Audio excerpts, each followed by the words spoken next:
sabi nila, isang malaking hamon ng pagiging single parent. Doble ang tungkulin kailangang gampanan sa pagpapalaki ng anak. Kaya paano na kung ang inaarugang anak ay magkakaroon pa ng karamdaman? Ito po ang kinakaharap ng inang si Julissa Panado sa kanyang 4 na buwang sanggol na si Baby Yael. Hindi iniinda ni Julissa ang araw-araw na paglalakad, mahanapan lang ng lunas ang kalagayan ni Baby Yael.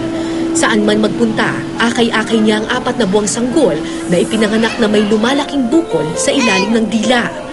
Nung pinanganak ko po siya, napansin po namin na meron siyang maliit na bukol. Tapos po, nung mga 1 week na po, nahalata po namin na lumalaki siya. Naawa po ako sa kanya.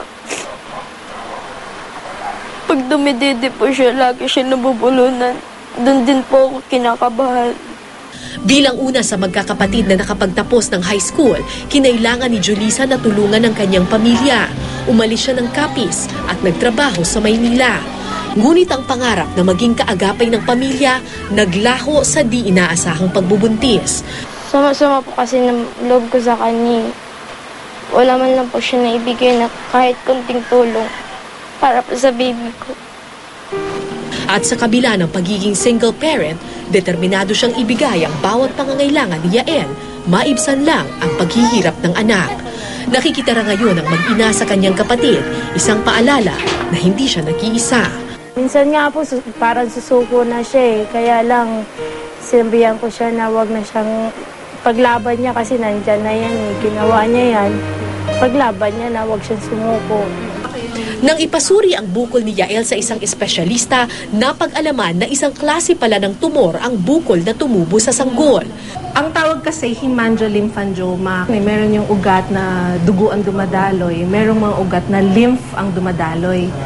Sa kanya, combination ng dalawa. Developmental aberrancy yan eh. So hindi siya considered na cancerous. Pero kung hindi maaagapan, peligro para sa sanggol ang paglaki ng kanyang bukol. Mahirapan siya sa pagnguya. Tapos eventually, pag palaki siya ng palaki, mababarahan yung daanan ng hangin niya. Operasyon na gagawin sa kanya, hindi rin biro.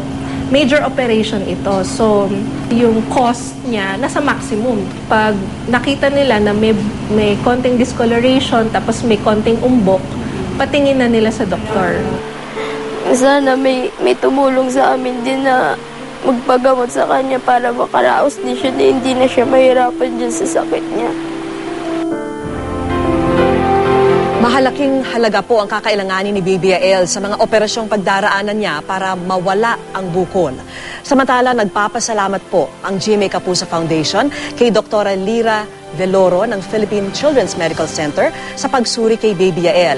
At sa mga nais pong tumulong kay Vincent Yael Panado, maaari po kayong magsadya sa tanggapan ng GMA Kapuso Foundation o magdeposito sa mga bank account o anumang sangay ng Cebuana Luwilier. Maaari rin mag-log on sa www.kapusofoundation.com.